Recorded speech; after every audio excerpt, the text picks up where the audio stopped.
It is very, very critical for the United States, and I've traveled all around the world, and I've been in just about every part of the world in the last 3 or 4 years as this war on terror has been going on, defending what we're doing and why we're doing it. But it's very important to begin every discussion, both in the United States, because we have to remind our own people of this, and all over the world, by saying what I said before. America is a peaceful country. We want peace. That is our desire. That was the desire of Ronald Reagan in confronting communism, peace through strength.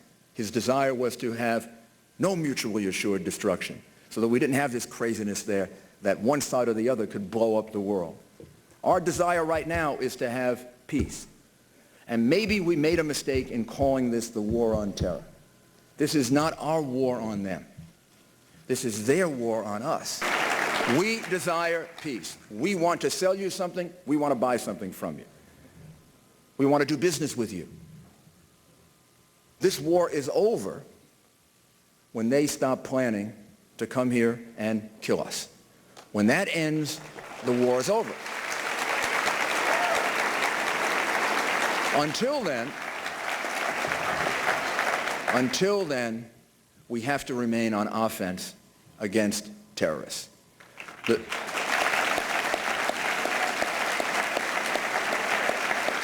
The thing that President Bush did for us that I believe will be the same as the critical decisions that Harry Truman made in the early stages of the Cold War, the critical decisions about the Marshall Plan and the Berlin Airlift and Korea and challenging aggression, even though there were setbacks.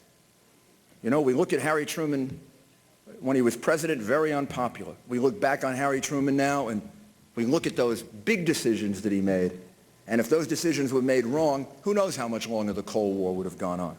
Well, George Bush had to make a similar decision in a very similar circumstance to Harry Truman, a new president. George Bush was in office, I think, about 8 months, right? It had to be 8 months when September 11, 2001 happened. And all of a sudden, he is faced with the worst domestic attack in the history of our country. And an unprecedented kind of thing, shocking and unprecedented. Within a few days, he put us on a new course. He turned the whole ship around. We were until then on defense against terrorists. What that meant was they would attack us, and sometimes we would respond, and sometimes we wouldn't. And when we responded, we would not respond as if they were at war with us. We would respond as if it was a criminal act. That's what happened when they attacked us in 1993 in my city, in the same place. We prosecuted them as if it were one of the 1,900 or 2,000 murders that happened that year. We didn't get the fact that they were at war with us. And they attacked us a number of times after that, our interests and our people, and we responded, but never recognizing that it had to be a very, very significant long-term response. And then they attacked us on the USS Cole, and we didn't respond at all. I don't blame people for that. I don't. I don't think it's instructive or helpful to do that. There are a lot of things going on, and very, very hard sometimes to see these things as they're developing. It's only with the hindsight of a shocking event or history that you can see these things. But I do blame people for not seeing it after September 11, 2001. We have to be on offense against them. Offense means that we have to be willing to use our military power in order to stop them, engage them. We have to be willing to use our intelligence resources. We have to ultimately be able to use our ability to educate and persuade. And the goal has to be to try to stop them and persuade them. And we need things like the Patriot Act and electronic surveillance and interrogation. You can see that the Democrats are very, very uncomfortable on all of this, as they are on Iraq and everything else. And they want to, and here's what I really believe they want to do. They want to go back to the way they were doing it in the 1990s, which is, let's be on defense, let's negotiate, let's bring in the United Nations, or let's bring in France, and let's bring in Germany, and let's... You didn't agree with that. I was shocked. And we need We need an American president that understands the necessity of being on offense, needs to explain it to the rest of the world, and then finally, what we all need to do is to understand that America has the right ideas. We should not be embarrassed about ourselves. We shouldn't have our heads down. And if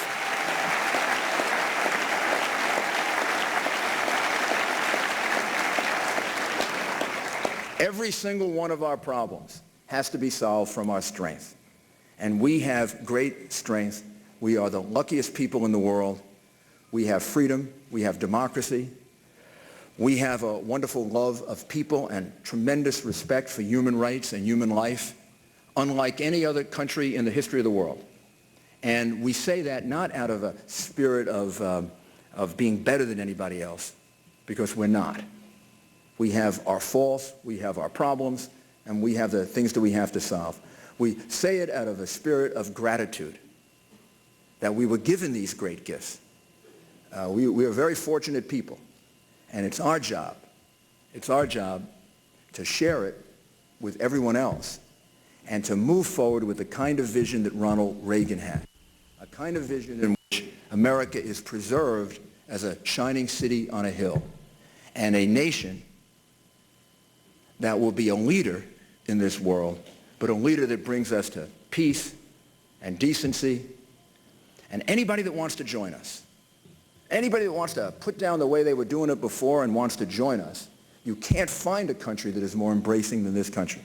Our enemies of the Second World War are our good friends today.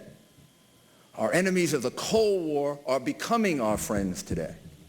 And I predict to you that if we do it right, with the spirit of America, the enemies that we think we now have in this war on terror are going to be friends of America, and we will be friends of theirs in the future. But we'll get there the way Ronald Reagan got us there, peace through strength. Thank you very much.